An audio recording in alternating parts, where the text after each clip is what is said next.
So I have this in my car. It's unambiguous. It's very clear what I'm expecting. If you could change one thing about the rideshare industry, what would it be? And take your time if you need to think about it. The thing I would change in the rideshare industry, so the way I answer that is if I was a rideshare company, what would I do? I would change them all to subscription services. Uber can charge. It's just like I don't know if you remember back in the day, if you've ever been a taxi driver. I did it when I was in my 20s for about 3 months, But the taxi companies, when you get to a certain level of success, they'll lease you the car for a flat rate. And then whatever you make over on top of that, that's for you in your pocket. I think that's a good model. So if the companies like Uber or Lyft just charge a flat rate, whatever that is, $20 a month, $30 a month, I don't care. I'd be willing to pay them $200 a month, honestly, if I could keep the rest to myself. I think that's where the industry needs to be going. And if I were in control of it, that's what I would do. They make that a day. If I make 200, I've done calculations, they're taking 150 at least to $200. Oh, yeah. Yeah.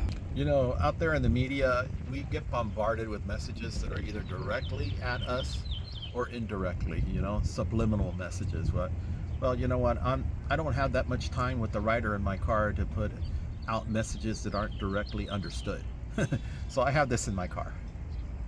It's unambiguous. It's very clear what I'm expecting. Also, I let them know how I feel about these companies, whether I trust them or not. This placard here says rideshare driver's tip jar. Do I trust Uber and Lyft to send me your full tip? Nope, I do not. That starts a conversation, doesn't it? I got deactivated from Lyft and I want to take them to court. Can you explain to me what the process is? Because I think you've dealt with something similar. Yeah. Now, if you've been deactivated from Lyft or Uber, there's a very simple process, especially if you know you're innocent, that the deactivation was wrongful, not fair. It's very easy to do. These companies don't want to spend any money on legal fees. Every time they have to hire an attorney, you know how much it costs? It costs a lot of money. So if you sue them in small claims court and you have a good case, it doesn't even have to be a super strong case. Just has to show that there was some kind of unfairness, and you're going to sue them for up to $10,000, because that's usually the maximum that you can sue in small claims courts, $10,000. Go ahead and sue them for $10,000 for wrongful deactivation and also for lost wages. You're going to get a response from them. Believe me, it's going to be very fast. It costs you $50 to file that. In addition to that, you got to pay a fee to have it served by a third party. So they're going to be served kind of like a summons. Hey, you've just been sued. They've been notified they've been sued. And sue them from wherever your city is, because Uber and Lyft, they don't have attorneys in every city. If it gets to that point to where they have to have an attorney up here, yeah, they'll hire an attorney in that city to take care of it, which is going to be astronomical cost to them. So they rather settle out of court. So what do you fill out? What form in small claims court? What do you fill? Yeah, it's just a small claims court form. The clerk, whatever courthouse you're in, city clerk's office, they'll show you what form you need to fill out. It's very simple. Small claims court doesn't allow you to hire an attorney. You're basically representing yourself. So just think of that for a minute. You're representing yourself. You're not paying money for an expensive attorney.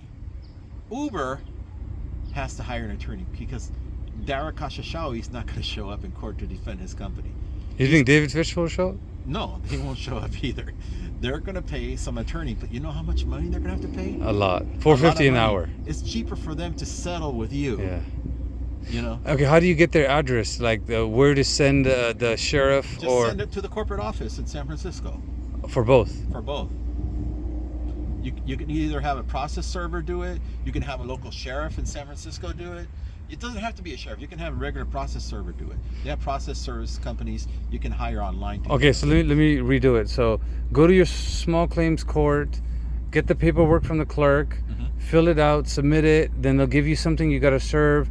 Have a process server serve them in San Francisco, and then just wait for them to hear back. And they write to you or they email you? They have to respond within a certain time. Okay. Because the small claims court, they'll stipulate a certain date. Since the small claims was filed, the lawsuit was filed, there's a stipulation on it. By a certain time they have to respond. And if they don't respond within that certain time, win. And you show up in court, you automatically win. Now, Uber and Lyft are not going to do that. you know what they're going to do is they're going to have their, I don't know, not their attorney, but what is that other word? Paralegal. They're going to have a paralegal contact you that works for one of the law firms that they work for, that they hire, you know? They don't email you. They give it to all in writing, right? Yep. Okay. I want to get out of Uber's arbitration, and they just sent me something about a week ago. I signed it. Can you tell me how to deal with that situation? Yeah, absolutely. You have 30 days. If you read the fine print of that agreement, you have 30 days to say, I want out of this agreement. Okay? So what you do is you can either send them an email directly to their legal department at Uber or Lyft, or what I like doing, much simpler, go to Rideshare Drivers United. It's an organization for all rideshare drivers. They're fighting for us and for our benefits and all that. But they have a link on their website. It's simple click, fill in your information, your name, your email address, phone number, whatever, which company it is that you want to opt out of. You click that, it'll automatically send an email to their legal department at Lyft or Uber, and then send you a copy as well. That's so much easier. Now you're gonna listen to two old men enjoying the fart machine for a couple of minutes. Come on, this is gonna make you laugh. Stop farting, bro. All right, I gotta play that farting machine to you right now. You're gonna laugh. Do it.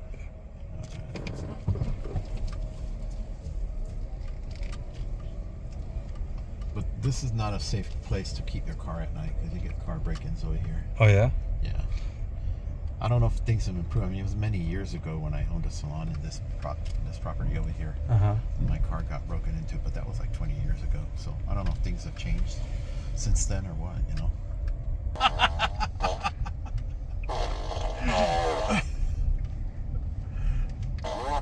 Talking about you got diarrhea. Yes, like Does it make you kind of...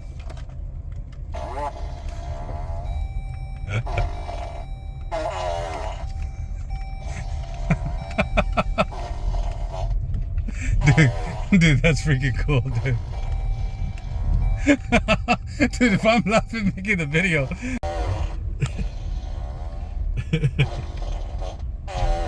Oh my god, that was a good one right there. Dude, that's what it feels like my stomach right now. Yeah. You're about to shart yourself right there. Don't remind me, dude. I already did it once. Hey, can you imagine when we get older and we need diapers? Dude, it's happened to the best of us.